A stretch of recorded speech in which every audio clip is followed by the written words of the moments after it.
pessoal, tudo bem com vocês? Espero que sim. Eu sou a Lívia Santana e você está no Check-in Virtual e hoje eu tenho um livro muito especial para apresentar aqui para vocês. Estou dando continuidade à nossa série não intencional de livros e doenças, e por essa série aqui nós estamos falando de doenças mentais, né, doenças psiquiátricas. Pra quem não sabe, eu sou estudante de medicina, então tem alguns vídeos aqui que eu falo sobre a minha faculdade de medicina, então você pode clicar no cardzinho aqui em cima pra conferir esses vídeos.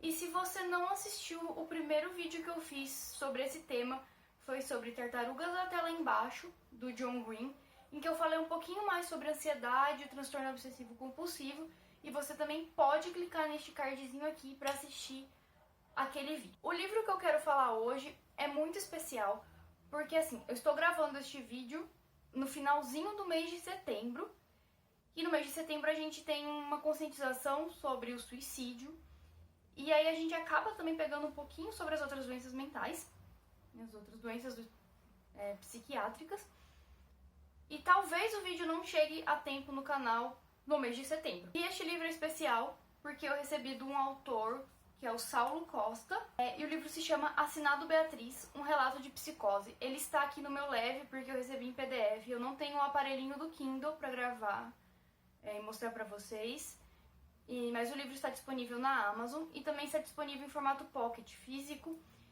E eu sugiro que, assim, se você for comprar o livro pela Amazon, o livro e-book, eu vou deixar meu link aqui embaixo, assim você me ajuda a manter o canal. Mas caso você queira o livro físico, que também está com um preço maravilhoso, eu sugiro que compre diretamente com o autor.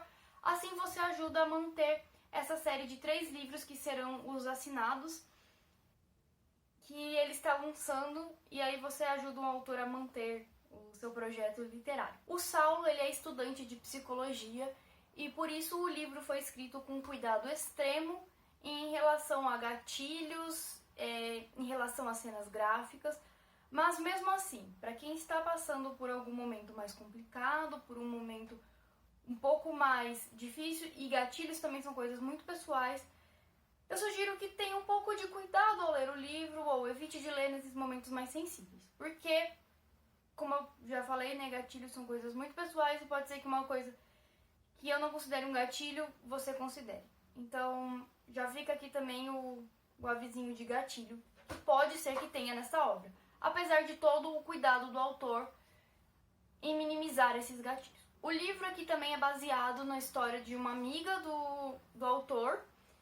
Ele escreveu o livro com base nos relatos dessa amiga dele, mas ele tem também uma liberdade criativa sobre a história. A Beatriz Sobral é uma adolescente de 16 anos que mora em Salvador, na Bahia, nos anos 80, assim, já no finalzinho da ditadura militar a gente tá aqui, já acabou a ditadura, então eles estão naquele período de recessão econômica horroroso, e ela é diagnosticada com esquizofrenia depois de passar por várias situações complicadas, como perda de familiares, bullying na escola, e a família, que já não tem dinheiro, tem que se apertar para pagar um tratamento psiquiátrico para essa garota. Ela é diagnosticada com esquizofrenia e depressão, e eu vou falar aqui hoje sobre a esquizofrenia porque eu acho que a depressão a gente vai ter mais oportunidades para conversar em vídeos como esse. O livro foi escrito em forma de diário, então é muito interessante porque ele dá voz a essa personagem que, em geral, é uma pessoa que é calada na nossa sociedade, né? O esquizofrênico, ele não tem voz, ele não tem direito de falar porque não tem credibilidade, e aqui a Beatriz é quem conta a sua própria história, e a gente é obrigado a tomar como verdade tudo o que ela fala, porque é ela que está contando a sua história. O diário que a Beatriz escreve faz parte da sua terapia, porque a sua psicóloga, Gabriela, orienta que ela escreva um diário como parte de seu tratamento. Então é por causa disso que nós temos todo esse contexto, assim, muito interessante, todo esse quadro florido da esquizofrenia, que eu já vou contar aqui pra vocês. O diário ele vai começar no ano de 1987 e vai finalizar em 1988.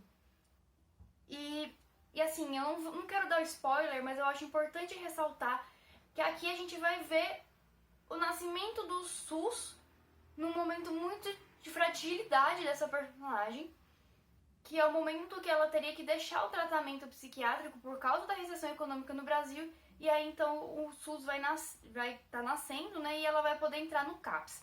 Para quem não conhece o CAPS é o Centro de Atenção Psicossocial vinculado ao SUS, que é o Sistema Único de Saúde.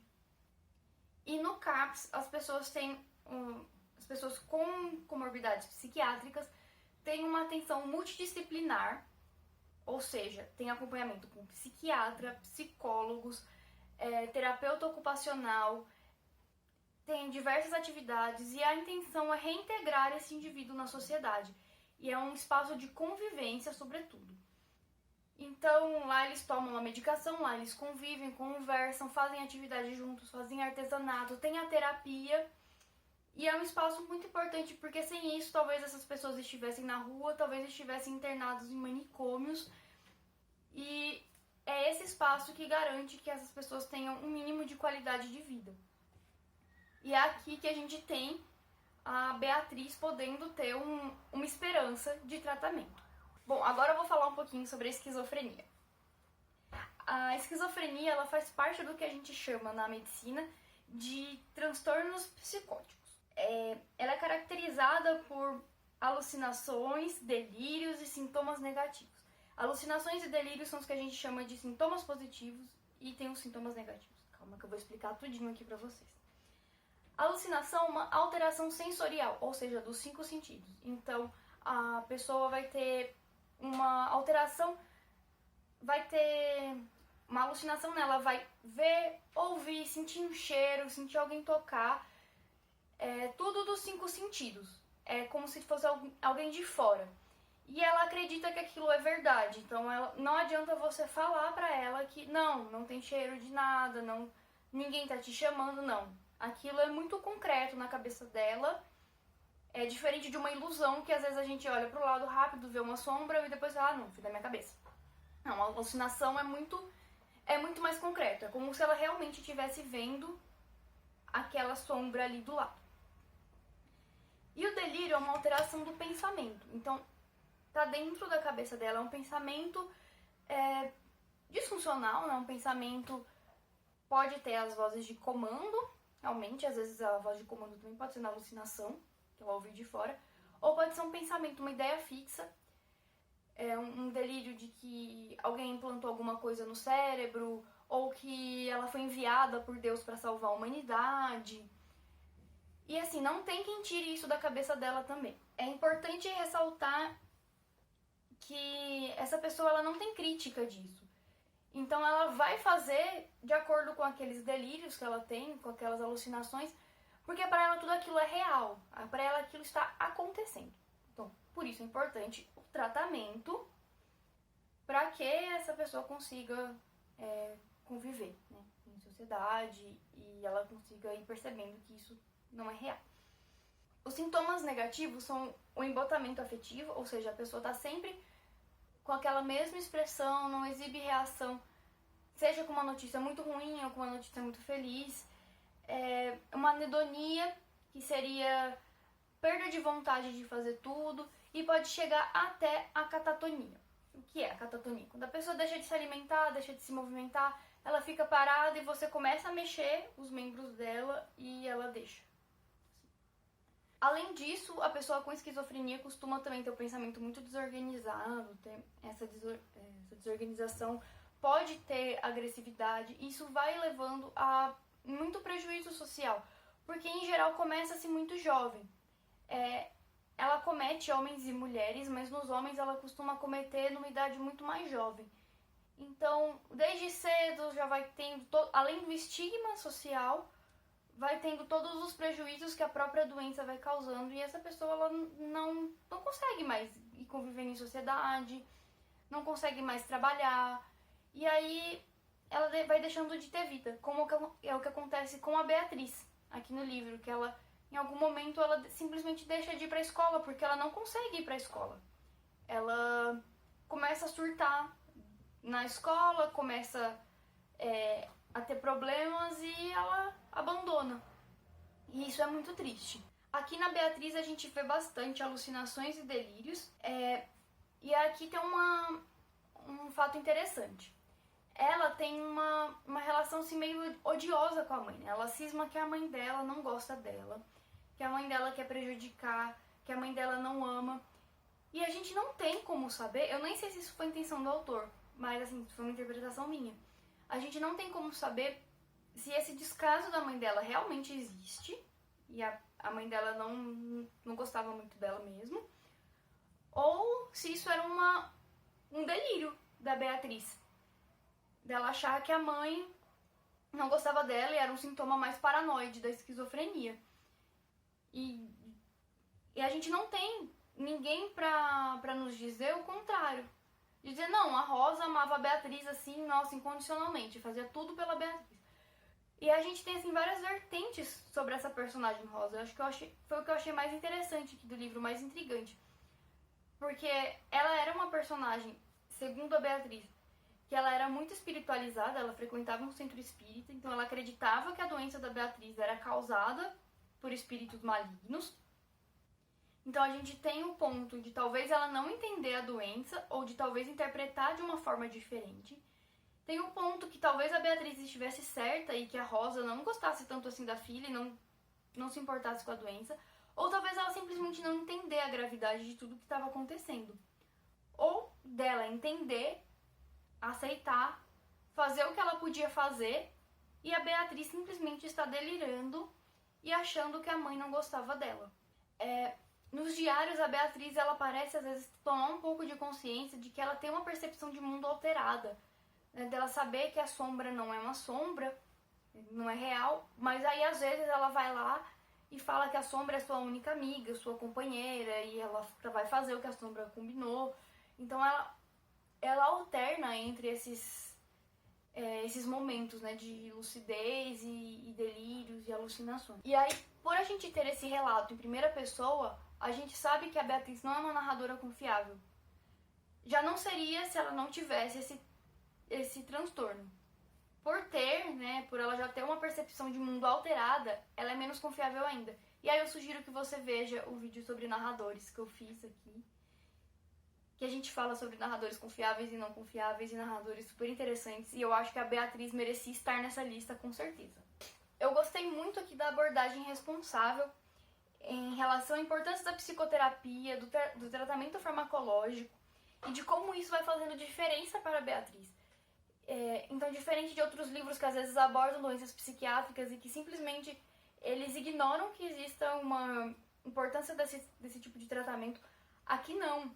Aqui ele mostra o quanto ela tá melhorando, o quanto ela precisa, e a Beatriz ela tem consciência de que ela precisa desse tratamento. É o que às vezes acontece negação em alguns pacientes e que a família tem que ficar em cima para tratar. A Beatriz não, ela é protagonista nisso.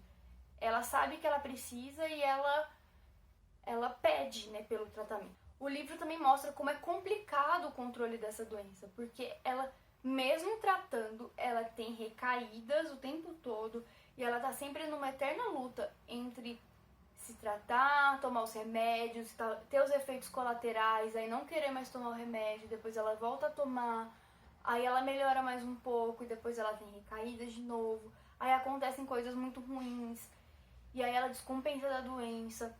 Então tá sempre assim, né? Ela nunca tá 100% bem, mas aí tem momentos que ela tá um pouquinho melhor. E aí continua, né, aquele tempo todo essa relação conflituosa com a mãe. A gente nunca sabe se a mãe dela também tá sendo mãe, querendo que ela faça também um pouco de coisas em casa, apesar da doença, né? Pra ela não ficar só deitada, né? Pra ela também ter algum tipo de atividade.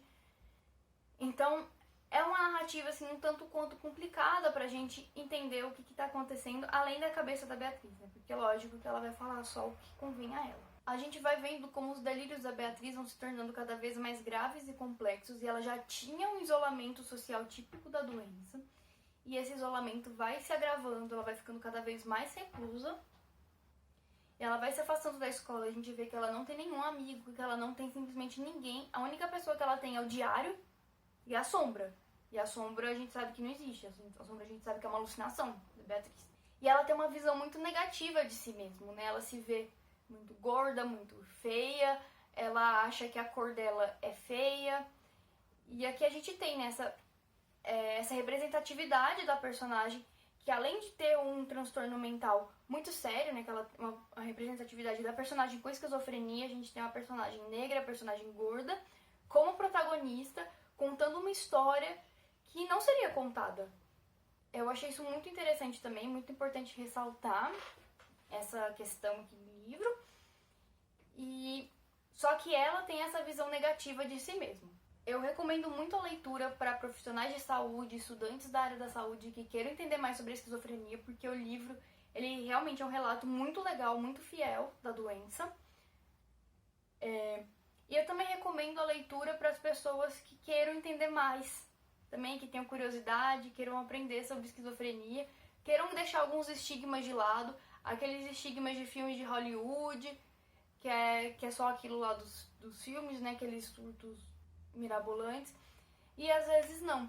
Às vezes não é só isso, e às vezes as pessoas que a gente cruza na rua que tem esse tipo de doença são pessoas que não estão nem um pouco controladas, que estão abandonadas mesmo, e infelizmente não estão tendo nenhum tipo de tratamento. Aqui a gente vê uma outra situação, né? Uma pessoa que tem um certo amparo da família e que acaba tendo um amparo do sistema de saúde também em determinado momento.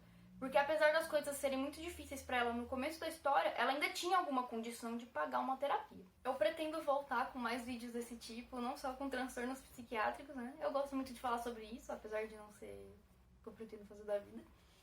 Mas também com outras doenças, conforme eu for encontrando nos livros, eu volto aqui para comentar um pouquinho com vocês.